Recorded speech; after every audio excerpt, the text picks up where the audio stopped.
Coming up on today's episode of Technoid, the OnePlus 8 price rumors have officially been leaked by the CEO, and it may spill some good news and maybe some bad news for some of you. Also continuing on OnePlus, some more detailed renders have come out, giving us a little bit better picture of a more color variety option and possibly some more OnePlus phones on the horizon. Also on today's episode, Apple has agreed to a partnership with Amazon once again, but this one is pretty significant, and I never thought they would do this. All that and more, so stay tuned. You tell them, brother! Yo, get the hell out of my goddamn...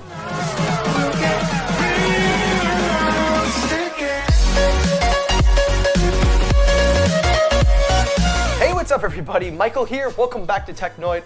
Hope you're all having an excellent day as usual. I am up down here making another video.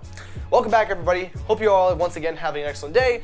Without further delay, let's get it going. Story number one, let's kick it up, OnePlus. So as you know, the OnePlus 8 event is coming out. It is supposed to be happening April, I forgot the date. Well, whenever it's happening soon. Now, as you know, most of the OnePlus information is out there already, but the one thing that really hasn't been said is the price. Now, a lot of speculation has been said. I've predicted $799 and $999, and good news, there has been a leak in the price.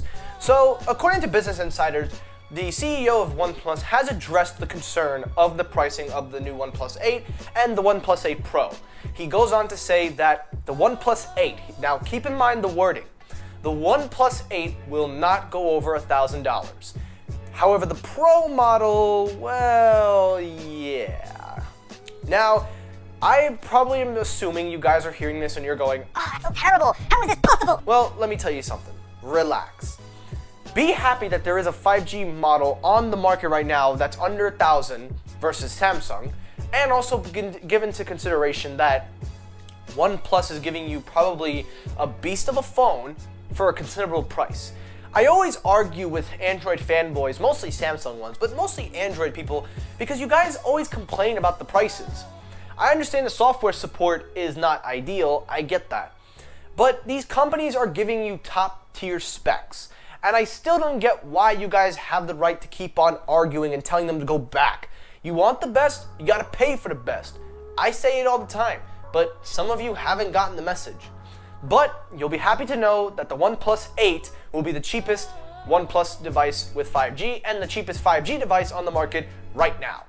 So that's it for the OnePlus 8. The OnePlus 8 Pro will probably be around $999, I'm predicting, and the OnePlus 8 $799. So those are my predictions, and let's move it over. Now, story number two, let's kick it up again with OnePlus. Ooh, OnePlus gets two stories. Look at that.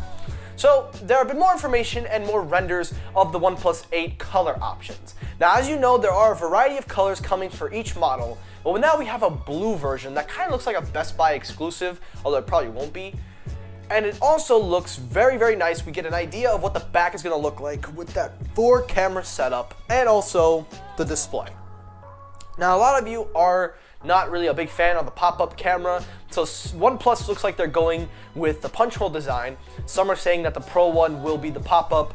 Me personally, I was cool with the pop-up camera because the pop-up always added a cool factor, but I understand the mechanism and also, you know, popping it up all the time probably takes a wear and tear.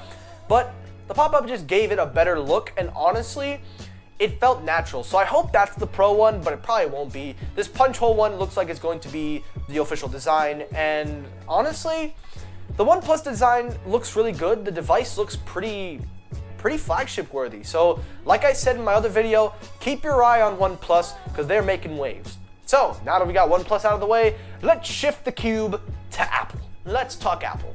So as you know, Apple is probably going to release the iPhone 9 and a bunch of things, but on the download, they have been making some progress internally, and one of those progress is with Amazon. Now, as you know, Apple and Amazon do have a partnership where they can allow Apple Music to play on your Echo device and will allow you to stream the music via Apple Music to the Echo, said sort. Well, now Apple has agreed to another condition. They will allow you to rent movies on Prime on Apple TV, Apple app, whatever, on the App Store, and pretty much allowing you to do it through Amazon. Now this is pretty big because if you know Apple, they usually take a 30% chunk out of the profits. But considering that they're being very reasonable to Amazon, considering they're the biggest tech player in the market, it only makes sense for Apple to keep up and maintain a good relationship. And honestly, if I'm being completely honest here, nobody's really buying movies anyway. I have Plex and an unlimited access library with 4K stuff, so I don't need to buy things, but for other people that are bored of iTunes and have an Amazon account, this makes perfect sense.